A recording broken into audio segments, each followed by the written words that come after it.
মোহতারাম হাজরিন, যেহেতু এটা রজব মাস, বরকতময় একটি মাস। রজব মাস কি? বরকতময় একটি মাস। এই রজব মাসে আল্লাহ রাব্বুল আলামিন রাসূল করিম সাল্লাল্লাহু আলাইহি ওয়াসাল্লামের মেরাজ সংগঠিত করেছিলেন। কিন্তু মেরাজ কোন দিন সংগঠিত হয়েছিল এই বিষয়ে কিন্তু সঠিক কোনো বর্ণনা পাওয়া যায় না। কিন্তু একটা প্রসিদ্ধ মত জানা যায়, রজব মাস, এই মাসের 27 তারিখ আল্লাহ রসুলের মেরাজ হয়েছিল।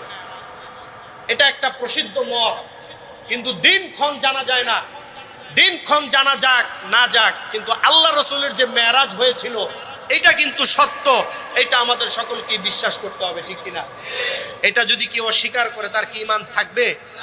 আজকে হচ্ছে 26শে রজব, বাদ মাগরিব আমরা ইনশাআল্লাহ 27শে রজবে পদার্পণ করব। সংক্ষেপে বলতে চাই, এই রজব মাসের মেরাজ উপলক্ষে নির্ধারিত কোনো আমল নাই। নির্ধারিত কোনো কি নাই? নির্ধারিত যদি আমলই থাকতো তাহলে তো সাহাবাই কারাম তারাও তো এই দিনটাকে আমল হিসেবে গ্রহণ করত, তাহলে সঠিক দিনটা তো আমরা পেতাম, ঠিক কিনা? এটার কিন্তু সঠিক দিন পাওয়া যায় না। এই কারণে মোহতারাম হাজিরিন, যেহেতু রসুলের মেরাজ সত্য, মেরাজ শব্দের অর্থ হলো আল্লাহর সাক্ষাৎ। আল্লাহর সাক্ষাৎ করতে গিয়া আল্লাহ রসুল যখন সাক্ষাৎ করতে যায় বিভিন্ন জায়গায়, আল্লাহ রসুল বিভিন্ন রকমের জিনিস পর্যবেক্ষণ করেছেন। আল্লাহ রসুল তাকে উর্দু গমনে নেওয়ার জন্য আল্লাহ পাক জিব্রাইল আলাইহিস সালাতু ওয়াস সালামকে প্রেরণ করেছেন।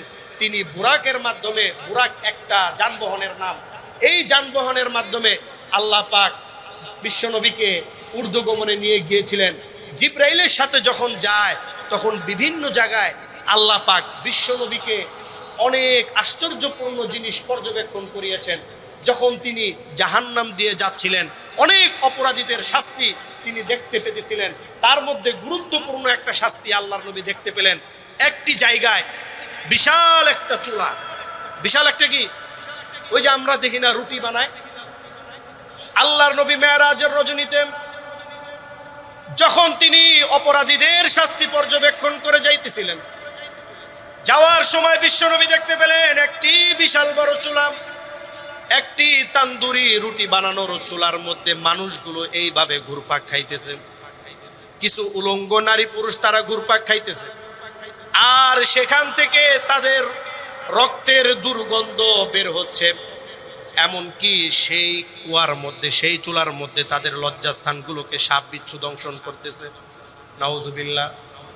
তখন বিশ্বনবী সাল্লাল্লাহু আলাইহি ওয়াসাল্লাম জিব্রাইলকে জিজ্ঞেস করলেন, ওগো জিব্রাইল, এই শাস্তি কোন সমস্ত মানুষদেরকে দেওয়া হচ্ছে? কেন তারা উলঙ্গ অবস্থায় আছে? তাদের লজ্জাস্থানগুলোকে কেন দংশন করা হচ্ছে?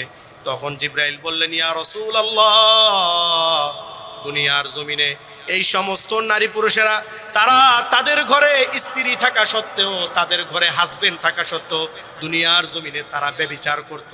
যার কারণে আজকে আল্লাহ রব্বুল আলামিন জাহান্নামের মধ্যে তাদেরকে এই চুলার মধ্যে নিক্ষেপ করে আল্লাহ পাক তাদেরকে এমনভাবে ঘুরপাক খাওয়াচ্ছেন, কিয়ামতের আগ পর্যন্ত যতদিন কিয়ামত কায়েম না হবে ততদিন এই ব্যভিচারী নারী পুরুষদের লজ্জাস্থানগুলোকে সাপ বিচ্ছু দংশন করতেই থাকবে।